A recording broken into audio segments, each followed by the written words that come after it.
Hi, everyone. This is weird. If you listen to the podcast this week, then you have already been spoiled. The spoiler was very much in there about where I am and where I've moved to. You can see in the reflection of the windows behind me that it is very green and very lush. You might be able to hear roosters, insects, birds. In addition to, there's the rooster. I am in Bali. I have moved to Bali for a couple of months. I am in Ubud. I have been here since Sunday, and it is still, all these days later, very, very surreal to be here. It is incredibly strange to be in another country when for so long I really believed that maybe we wouldn't be able to travel internationally. I do want to say the process of getting here took a lot of preparation, a lot of paperwork, a lot of boxes to tick. I am fully vaccinated. I have had 3 shots, so I am boosted, and took all the precautions that I needed to keep myself safe and to keep others safe. I have had so many PCR tests that I think that there might be like a swab living inside me permanently. That sounds very graphic. But that is how it feels. It was not an easy process to get here, and because I am staying for a couple of months, that was what motivated me. If I was here for a week's holiday, I don't know that I'd jump through all those hoops, but I saw that Bali had opened up and I knew that I had to come back here. For a lot of people who saw the move, I know that it probably seems like a really out of the blue kind of decision. It kind of was for me too, but at the same time, it really wasn't. I, as you know, and I'm not going to do the spiel of all the horrible events of my life for the last couple of years, but it's been an awful couple of years. It's been a couple of years where I have really had to put myself on the back burner, which is the number one thing that I tell people not to do. It's the number one thing that I learned not to do in my own recovery that became a life lesson. But because people needed me in a capacity that was literally life and death, or was medical, or was like a disaster, I really had to put myself at the bottom of my own list for 3.5 years. And I didn't make any major choices that were just purely with me at the center of the decision. Not the center of the world, just to be clear. This isn't like me saying that I am the center of the universe. Truly, I wasn't the main character in my own life, I guess is the best way to put it. I was always waiting for something else to happen that was terrible or devastating or traumatic.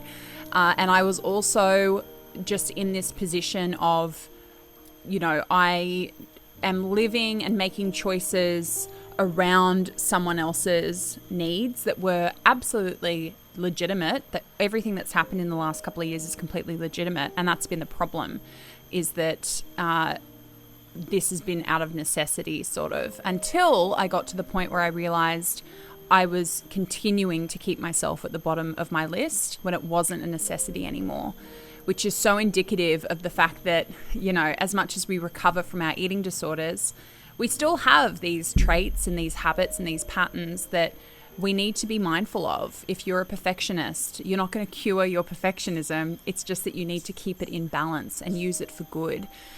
You might be somebody who is really highly sensitive. I'm certainly one of those people. I'm a highly sensitive person. That also usually means that we're empathetic and compassionate and giving. But when that spins out of control, we tend to be the last item on our own list of things to pay attention to. And that's very much what's happened to me, is those traits that I usually have in good measure have just eventually sort of drifted to not a great place. So Bali, for me, the decision to come to Bali, as much as it's the decision to be in Bali because Bali is amazing, it has always been an incredibly healing place for me, a centering place and a grounding place. It has always felt very much like I'm coming home in a way. It was more symbolic to me that I was making a decision that was just purely for myself. And I'm so fortunate that I am able to do that. I can do that because of my job. I can do that because of my business. I can work from anywhere. It was really just more me demonstrating to myself like that period is over.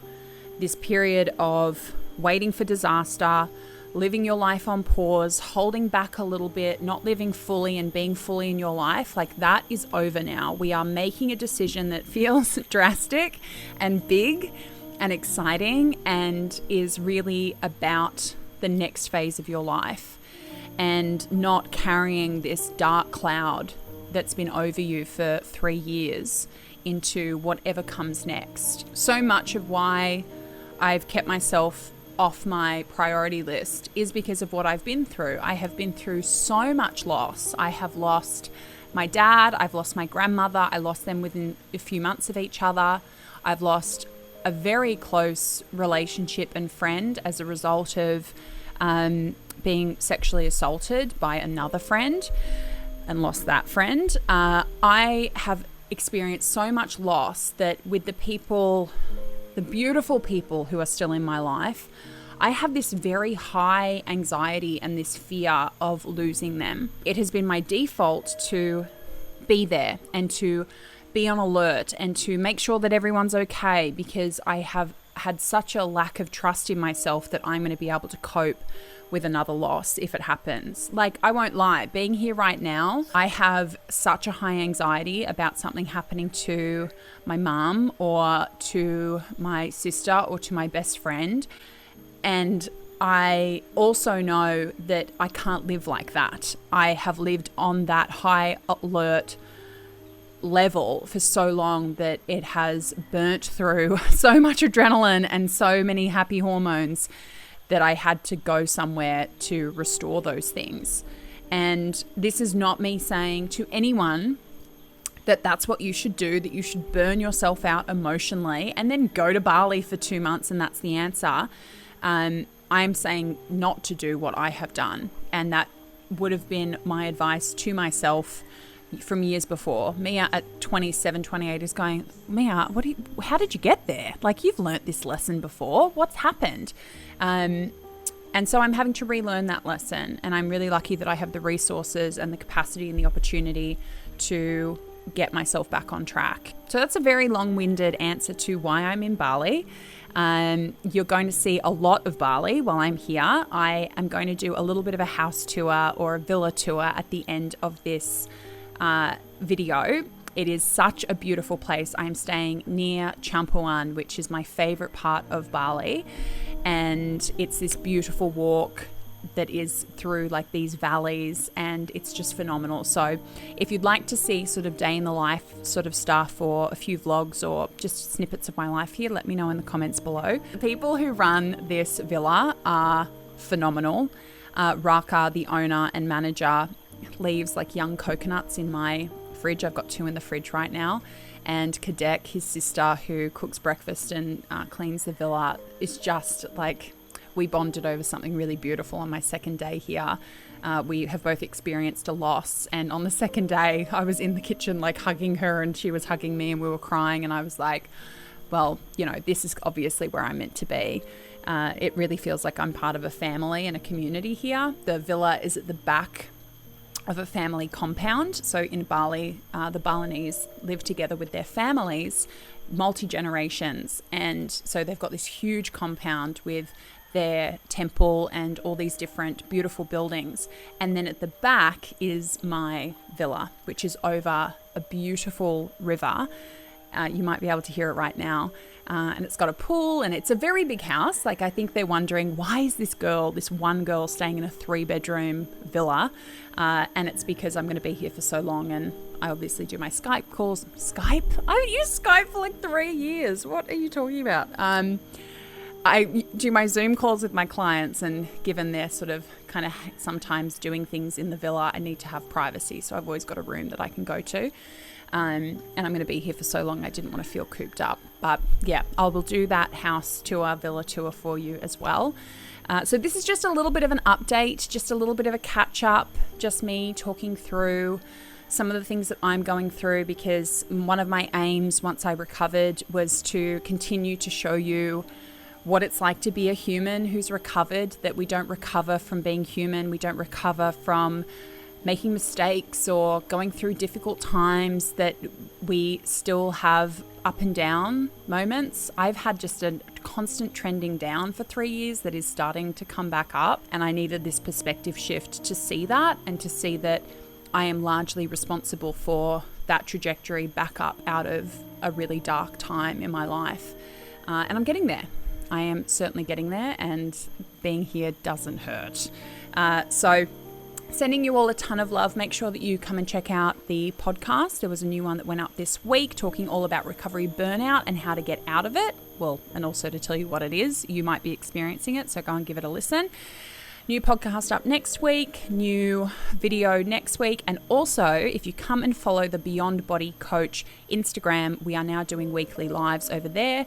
It won't just be me, it will be our other coaches as well. I am in the process of hiring more coaches, so that's really exciting. Make sure you're following that Instagram account so you don't miss any of that. Enjoy the villa tour. I'll see you very soon. So this is my beautiful rooftop. It's down in a valley, but it gets the most beautiful sunrises. It's so calm and quiet. And the front door, really intricate Balinese woodwork. There's nothing like it.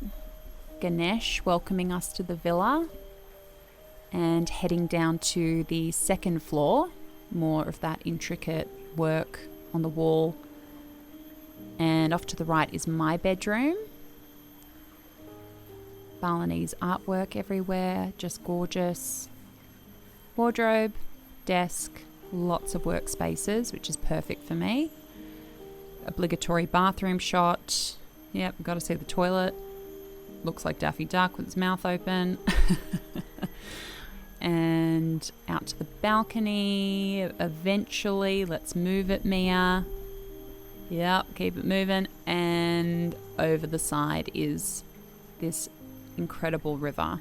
I've stayed in a lot of beautiful villas in Bali, but this one really feels immersive. You really feel like you're part of kind of the fabric. And it's so soothing. That sound is just incredible. This is my favorite part of the villa. The owner, who's Balinese, Raka, set this up for me. I didn't know he was setting it up, but he knew I was working. And so I have this amazing outdoor office. Second bedroom upstairs, which I use sometimes as a desk in there too. Heading around to the right, this gorgeous little reading nook, relaxing area, which overlooks the all-important pool. There'll probably be a few shots of the pool. She loves the pool. It's really hot, so you'd have to have a pool to dive into. The stonework, I have never seen anything like it. It is immaculate and just so, so beautiful. Yep, pool again, Mia, we get it.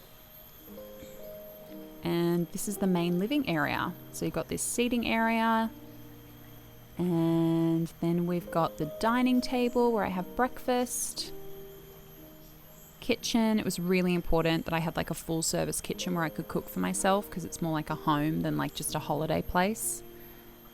Little reading nook. Yep, we're back to the pool. Pool's great. Love the pool. That's clear. Spot at the end. Good reading spot too. And there's flowers everywhere. Orchids, birds of paradise, saffron, like just everywhere. And the river. She clearly loves the river. And then there's this main bedroom downstairs, which I don't really use, but more space. And that's really it. I hope you enjoyed it.